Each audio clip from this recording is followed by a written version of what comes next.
I had this little mini breakdown not too long ago. I know. No, I know exactly what you're talking about. I had that same breakdown like a year ago. And I was just, playing games and just like, oh, this game sucks too. Yeah. It sucks too. And I don't even want to play that piece of crap. And you just, I know exactly. Well, I think part of it was on the heels of, to me, what was the worst E3 that I can remember in a while. Yeah. And I don't know, Dannii, do you share that? Or, what did you think of E3? I was majorly disappointed this year. Yeah. I just mentally checked out myself. I think it's because I'm done. I like to class myself as a hardcore dashboard gamer. When I'm not sat on the dashboard, I am playing games to death. So basically, to see all of these Connect games hit us in the face at E3, it upset me, really, because I like to pick up my controller and I like to bash my buttons. I don't want to use my own body as a controller. Well, you can't tell me you didn't expect that. I did, but I expected more controller-based games Than what they put out. Yeah. They saw sales figures from previous years and went, wow, we're losing all of our business to this stupid motion control stuff. Let's do it. I think that's another thing. Like our friend Mormon Rage over at the Fanboys, I had heard him talk on the FYI show that if you took the 2011 Microsoft E3 press conference and the 2010 one and overlay them, they're almost like those Nickelback songs that have the same riff line to them. All Nickelback songs? Yeah, pretty much. That's what I mean.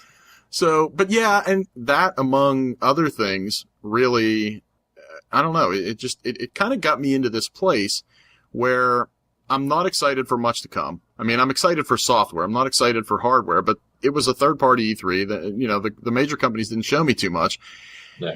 And so being in that sort of headspace, I was forcing myself to play L.A. Noire, like I said, on the Pixel Tracks editorial. While getting weed on by the E3.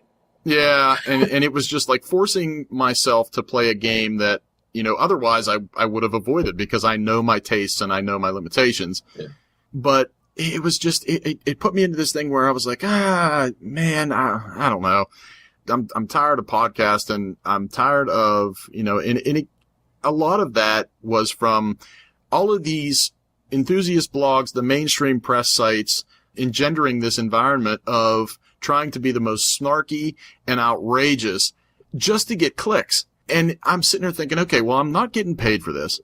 I kind of don't want to get paid for this because if I did get paid for this, I would hate it as much as I hate the job that I'm doing right now. Yeah, that's probably true. Although, let me just step aside here and say, if anyone out there wants to pay me for this, I will do that. Shameless advertising. I don't know. I am lucky to have some good friends that you know who you are, that sort of, talked me off the ledge, because I was all ready to start putting like a farewell to podcasting post together and things like that. And I start to wonder, is it the industry? Is it where the industry is? Is it my cynicism, which that's a very good possibility? No. Or is it a combination of both, which that's probably the most likely answer. But I am so sick and tired of everybody trying to make a name for themselves, because now anybody with a nickel and a computer can put a site together. That's right.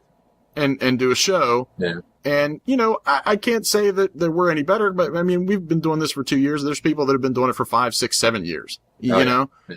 We are not the first on the scene. No, never. And, not going to be the first and not going to be the last. But what's killing me is like I said, this environment is something that the ideas that are getting out there are metrics that publishers are looking at. And I think they're mostly bullshit and fluff. Well, you're not the only one that's pissed off at the industry of films. I did read an amazing article that, do you mind if I go into this article? No, that's fine. Where was the article from? The article is actually from cracked.com. So, of course, it was found by Pyre Lily. I was going to say, is that actually like Cracked Magazine? I think it is. Like the alternative to Mad Magazine? I don't know. I think it is. Not too familiar with the site, but I know that they do have some hilarious articles. But this guy just spews the god-honest gamer truth in this article. I mean, he really does. And I encourage any gamers out there to make it a part of your gamer Bible. I mean, go read it on a daily basis. It should hit you off and get you fired up.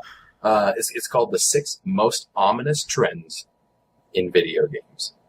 I'm going to skip the very end of the article because he sums it all up very well.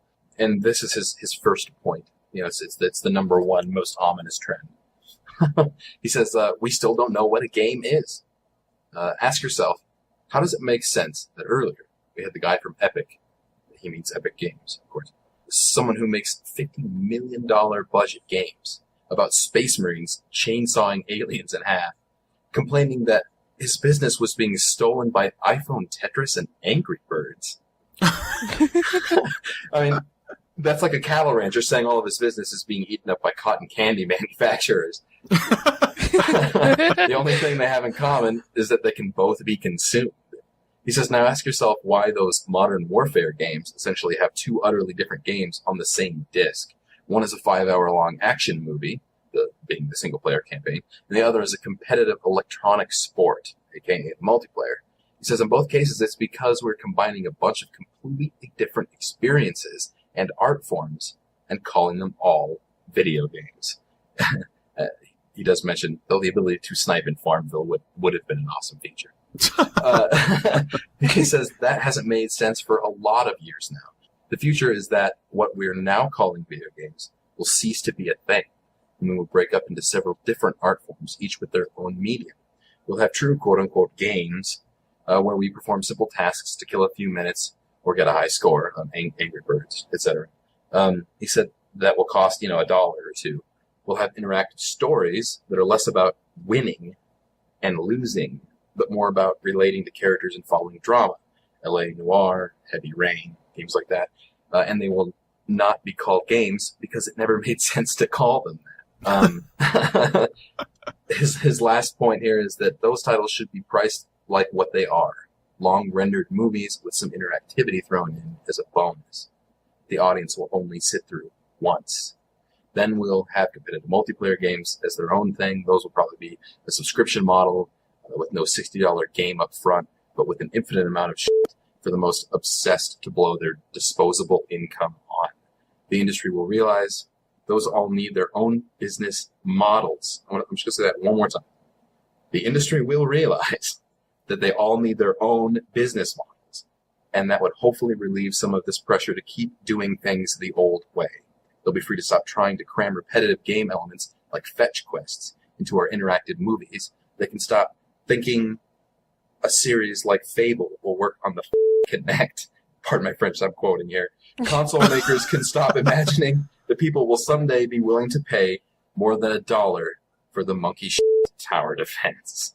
And then maybe someday we'll invent a lightsaber game that fucking works.